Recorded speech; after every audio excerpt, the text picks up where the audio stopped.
I don't have everything figured out. And actually, the older I get, the more I realize that nobody really does. But life has been teaching me a few things lately. Some serious, some really simple. And today I thought we should sit down and talk about them. Hello and welcome back to another episode of Life as It Is. My name is Ejira Bonifo and I'm always so glad to have you here. Let's dive right in.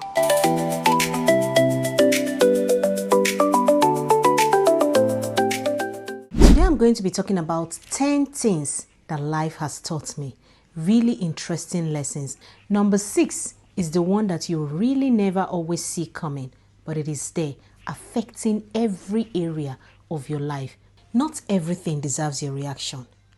This might sound very simple, but I understand it's difficult.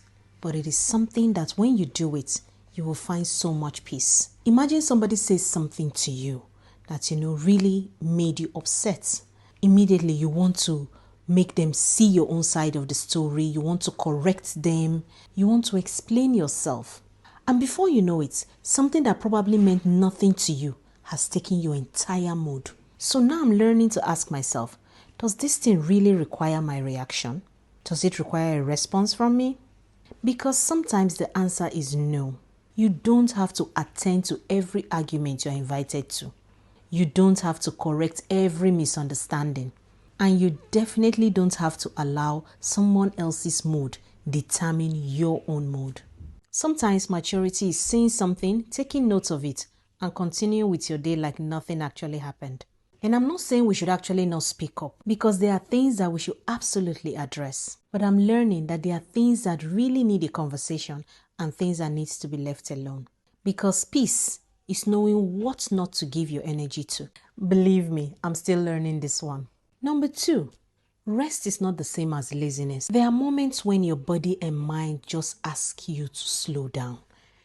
Times that you just need to rest. And we kind of judge ourselves so hard that, I'm just being lazy. I can still do more. I can do a lot. Your body needs rest. I'm actually guilty of that because most times I find myself still awake at 1 a.m., 2 a.m., trying to finish up plans or arrange things that need to be done. But the body is screaming, I need to close these eyes and sleep. Allow yourself to rest. It is not laziness. I'm learning more now to allow myself rest without feeling guilty that I haven't done this, that, because there is always something to do. Number 3, you can change your mind. Yes. This one, most of us think that, maybe I'm indecisive. That is why I'm like this. No. Something you wanted 5 years ago might not be what you want today. So it's okay to change your mind and not feel guilty about it. You might have started life, for example, by wanting to be in the career path, worked so hard, studied so hard to get to that level. And then you're like, I don't think I want this anymore. I think I want to be an entrepreneur.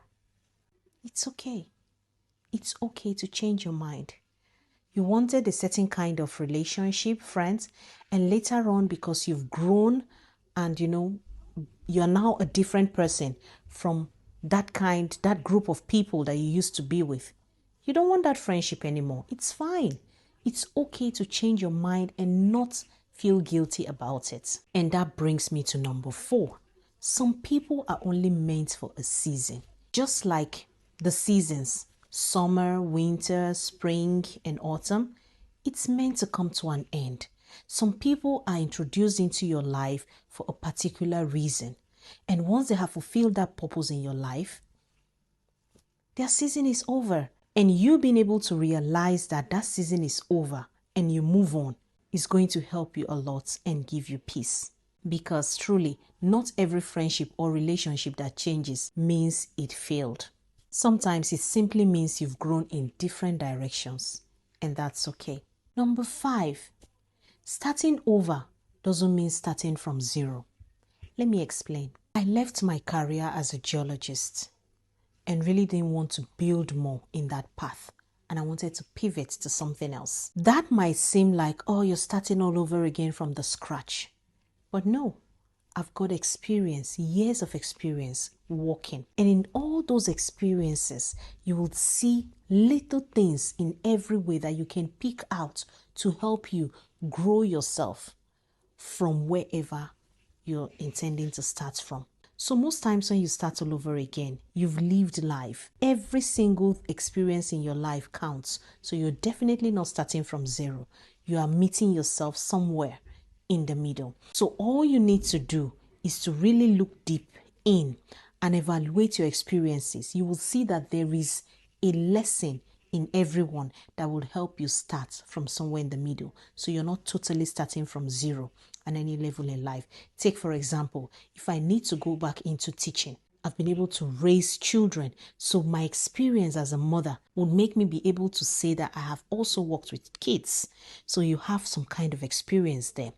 Take it that maybe you're going into baking or catering. You've run a home. You've been in a family. You know how to cook. You've been cooking for your family. You've been even maybe not cooking for the family, cooking for yourself. You have a little bit of experience in catering, in baking. You've done one or two of that. So what am I saying? Starting over doesn't really mean you're starting from scratch. Peek into any of your life experiences that you might look casual, like, I don't think this is something to count on, but it is. It is something you can actually pick from. That could be a foundation for you. So no experience is lost.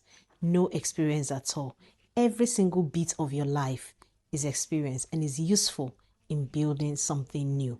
So when you're starting over, don't worry that, because I've not worked officially with that thing doesn't mean that you're starting from zero. No, you have experienced life. Look deep into your experiences and pick out and begin from there. Number 6, comparison can make a perfectly good life feel inadequate. Yes, pay close attention to this one. You can be doing very well until you look sideways, and then all of a sudden you begin to tell yourself, oh, I don't think I'm doing well at all. That is what comparison can do. Have you ever been completely happy before with where you are, with something generally, until you saw what somebody else had? You were happy with your house until you saw somebody else's house. You were proud of your progress until you looked on Instagram and saw somebody else's win. You saw that the person just announced something huge and you're like, but 5 minutes ago you were fine. You were totally happy with your progress. Nothing in life changed. The only thing that changed was what you compared it to. And I'm learning now that sometimes we need to stop looking sideways long enough to be able to appreciate what is right in front of us. Number 7, you don't have to have everything figured out. A lot of us are always waiting for perfect timing. Sometimes you only just need to know the next step. It's enough to just know the next step, not the entire process, how it's all going to play out. You might not be able to know it. So you don't have to have everything figured out from A to Z. Take it one alphabet at a time, okay? Step out from A to B, and then from B you go into C. You don't need to know what M looks like. You just need to take the bold step and move. And as you move, it opens up and becomes clearer. 8, ordinary days are actually a part of a good life. A lot of us are so used to waiting for birthdays, that special occasion, holidays. But life is mostly Tuesdays, that laundry day, that day you just want to take a walk to the grocery store. Your everyday going to work life. And because a lot of us are so used to calling the everyday life ordinary day and wait till you have a special occasion or something, you find most people saving their things for special days, special occasions. I have learned that I need to take every day special because nobody knows tomorrow. Nobody knows the next minute. So I stopped saving special dresses or special jewelries for special occasions.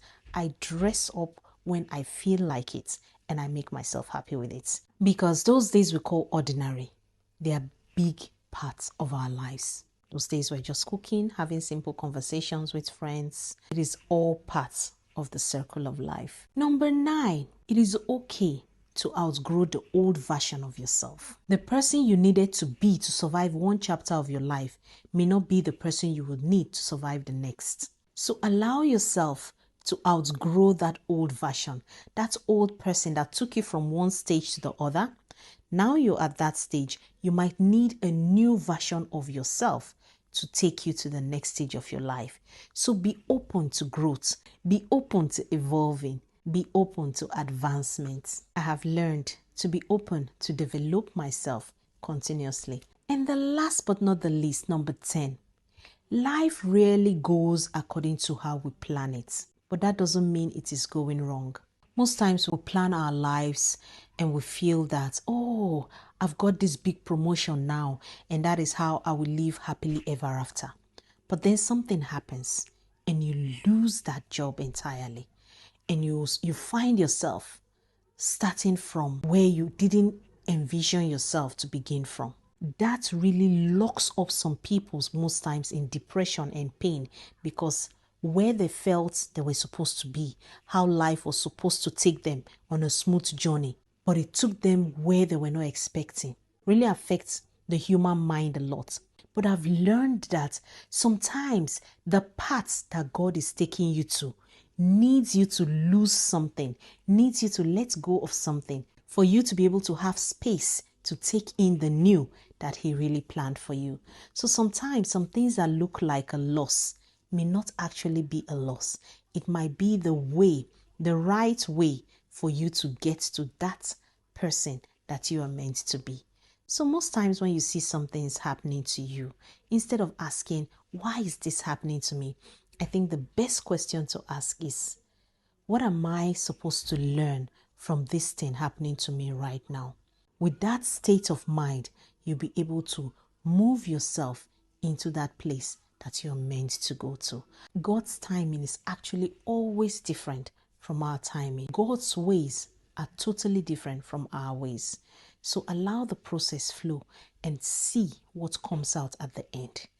But one thing that you will not do is to sit down and feel, oh, everything is so wrong now, or there's something wrong with my life, or this is not working, that is not working. Relax, take away that mindset of complaint. Try to see and ask, what is the message in this thing happening to me right now? Where is it actually taking me? And with that, the end will always be justified. I hope you enjoyed today's episode. Let me know which one resonated with you best in the comment section. And don't hesitate to share this with someone who might need to hear this. Thank you so much for sticking around on yet another episode of Life as It Is. God bless you and see you again in our next episode.